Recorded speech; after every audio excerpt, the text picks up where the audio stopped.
Agora nós vamos falar dos artrópodes, continuar, aliás, falando dos artrópodes. Coloquei número 2 porque é a continuação da aula passada.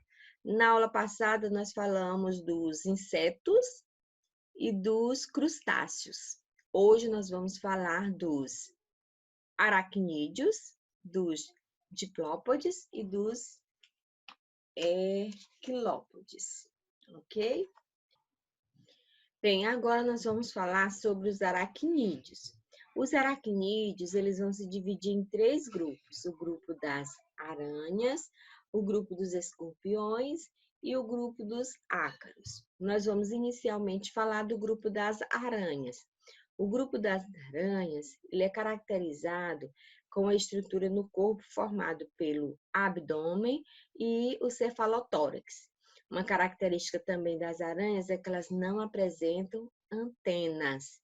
Apresentam 4 pares de patas, como vocês estão vendo na figura, e elas também apresentam algumas estruturas que eu vou explicar agora. Como, por exemplo, deixa eu tirar aqui a minha imagem mais para cima, como, por exemplo, os pedipalpos. Vocês estão observando aí um par de pedipalpos, que é essa estrutura aqui que fica do lado de uma pata, e bem menor do que a pata. O objetivo dessa estrutura é capturar o alimento, né, a presa, e ajudar na hora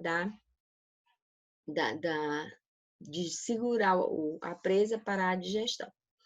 Outra estrutura é as quelíceras, que é nelas que estão o veneno e é por onde o veneno é injetado na presa, né? Aí outra estrutura que nós temos é o pedicelo, que é uma estrutura que está entre o abdômen e o cefalotórax. E ao final, na parte traseira, né, está as fiandeiras, que são um par de estrutura, pode ser também em algumas espécies mais de um par de estrutura, responsáveis por fiar a seda, transformando-a em teia, né? Teia de aranha. Então, essa parte, chamada fiadeiras, que é responsável por fabricar as teias de aranha, ok? Então, esse desenho mostra, né, claramente, mais ou menos como é a estrutura de uma aranha. E o interessante, gente, é que elas podem ter 4 pares de olhos. Não dá para ver muito bem na figura, mas as aranhas têm 4 pares de olhos. O grupo dos escorpiões, eles vão ter na sua estrutura partes parecidas com a da aranha, que são 4 pares de patas, como vocês estão vendo aí, mas um diferencial é que ao final de cada pata, de cada perna, tem um par de garra, que vai ajudar na locomoção. Vai ter as quelíceras, que são também, que vão ajudar, né, na captura da presa, e ela vai também ajudar a rasgar esse alimento, né, a presa que vai servir de alimento. Nós temos também o pé de palpo, aqui, que ao final ele vai ter essa pinçazinha, que também vai ajudar na captura do alimento. Tem o telson, que fica na extremidade do rabo, e nela vai ter uma estrutura chamada de aguilhão, no qual está o veneno. E é por lá que ele vai lançar o veneno na sua presa. Ok? E temos também o grupo dos ácaros, que está incluído aí também os carrapatos. Eles são divididos o seu corpo, na verdade, é dividido em cefalotórax fundido com o abdômen, não há uma separação, como você observa aí, é diferente da aranha e do escorpião. O corpo dele é um só, as duas partes estão fundidas, Eles são seres microscópicos, pelo menos os ácaros, os carrapatos você é possível ver a olho nu, mas os ácaros não. Esses ácaros, eles estão presentes em vários ambientes do nosso cotidiano, como, por exemplo, nos colchões, no sofá, no tapete, no ursinho de pelúcia. Então, em todos esses objetos, pode-se encontrar uma grande quantidade de ácaros. Eles podem provocar irritação na pele, né? Algumas pessoas têm alergia a esse tipo de animal. Eles também podem viver em várias regiões do mundo, podem viver em ambientes terrestres, aquáticos e são também parasitas, né? O carrapato e o ácaro, principalmente o carrapato, ele é parasita dos seres vivos, né? Ele suga o sangue, ele depende de parasitar um ser vivo. E os ácaros, eles se alimentam, né, de restos de peles mortas, por isso que o colchão, por isso que o tapete, esses lugares são lugares que eles acabam se multiplicando mais facilmente. Por isso que é importante o ambiente estar arejado, porque quanto mais arejado e iluminado o ambiente, menor a possibilidade de se ter ácaros. Vamos lá ver algumas características dos aracnídeos. A maioria são carnívoros, outros parasitas, como eu já falei. No caso dos ácaros, eles são carnívoros, né? Eles comem restos de pele morta, porque, gente, o nosso corpo, ele está constantemente renovando a pele. E constantemente nós estamos lançando fora peles mortas, que fica na cama, no sofá, aonde nós paramos, ficamos. Nos carnívoros, a digestão começa fora do corpo. Como assim? Em alguns animais, como a aranha, eles liberam um fluido digestivo que é lançado na presa, e aí, a partir desse momento, já começa o processo digestivo. E, em seguida, a presa é sugada para o interior do sistema digestório do animal para completar a digestão. As trocas gasosas, elas podem ser feitas pelo pulmão ou traqueia. Eles são ovíparos, possuem sexo separado, né? Vai ter indivíduo que vai produzir gameta masculino e indivíduo que vai produzir gameta feminino. E a fecundação é interna, no interior do indivíduo, ok? Agora vamos falar um pouco sobre os quilópodes. Um dos representantes dos quilópodes é a lacraia. Eu coloquei para vocês um desenho da lacraia. Como é sua estrutura? Ela possui um corpo alongado e uma cabeça. E nesse corpo, nós vamos observar vários segmentos, vocês estão observando vários segmentos, e em cada segmento existe um par de pernas, ok? Esse é o diferencial dela. Então, são vários segmentos e em cada segmento um par de pernas. Outra coisa que as lacraias, que são os quilópodes, vão possuir é um par de antena e um par de olhos. E além das pernas, né, em cada segmento, você observa aqui que existem também as pernas anais, que ficam na parte posterior da lacraia. Nós temos também o diplópodes.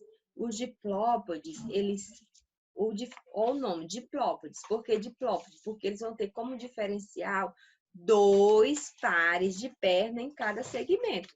Quer dizer, em cada segmento que vocês observam, cada sequência que é um segmento, em cada segmento eles terão 2 pares de pernas. Então, a quantidade de pernas que ele tem é muito grande. Esse é o diferencial dele para o quilópodes. Eles vão possuir também um par de antenas, 2 olhos, o par de olhos, né, 2 olhos. E um representante desse grupo, nós vamos ter os piolho de cobra e também aquelas emboazinhas, gente, que às vezes aparece constantemente no inverno, né? Constantemente no inverno nós temos a presença de algumas embuá. Com relação ao sistema digestório deles dois, eles é completo, né? E a respiração deles acontece pela traqueia, tanto dos quilópodes como dos diplópodes, né?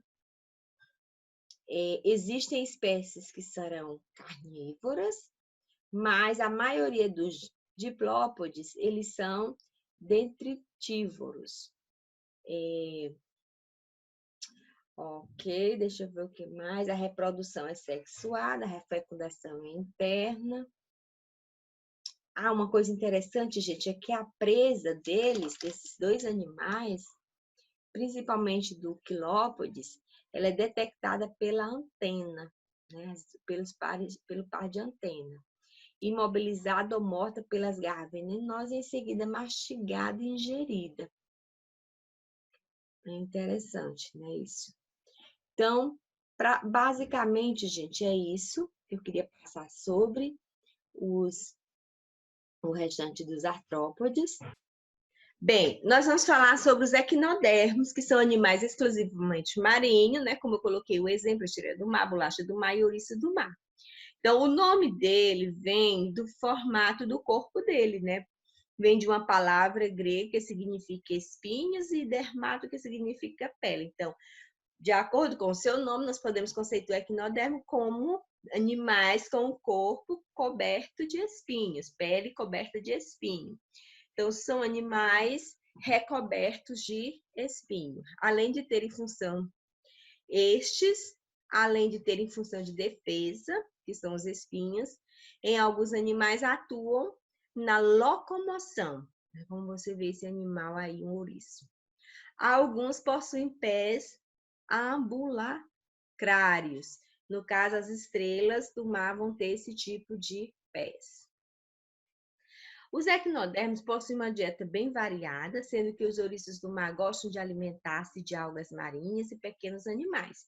Já as estrelas do mar se alimentam de ostras, mexilhões, equinodermos, corais e amêndoas do mar, quer dizer, outros equinodermos menores. Eles respiram através de pequenas brânquias que se encontram ao redor da boca do animal.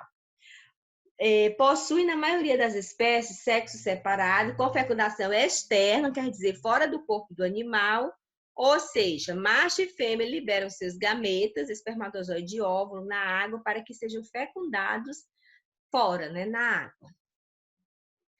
Algumas curiosidades que eu coloquei sobre os equinodermos. Capacidade de regeneração. Eles têm a capacidade de se regenerar. Quer dizer, se eles perderem parte do seu corpo, aquela parte, ela vai voltar novamente a ser como antes. Se as estrelas do mar for dividida, ela pode se transformar em outra estrela, além de que, desde que haja uma parte do disco central na parte que foi retirada. Possuem os olhos muito simples, localizados na extremidade de cada braço, que são capazes apenas de perceber a luminosidade. Bem, agora eu vou falar das classes dos equinodermos. São os nomes assim meio estranhos, não preciso vocês aprender esses nomes agora, mas vocês precisam ter uma noção. Nós vamos estudar 5 classes dos equinodermos, que são os asteroides, que apresentam um corpo achatado, com formato de estrela. A boca desses equinodermos situa-se na face ventral. Na face dorsal está o ânus, né, o contrário, e a saída do aparelho hidrovascular. Esse coordena as funções respiração, locomoção e captura de alimento. Um exemplo de um asteroide é a estrela do mar, que eu coloquei o desenho aí do lado, que vocês estão vendo.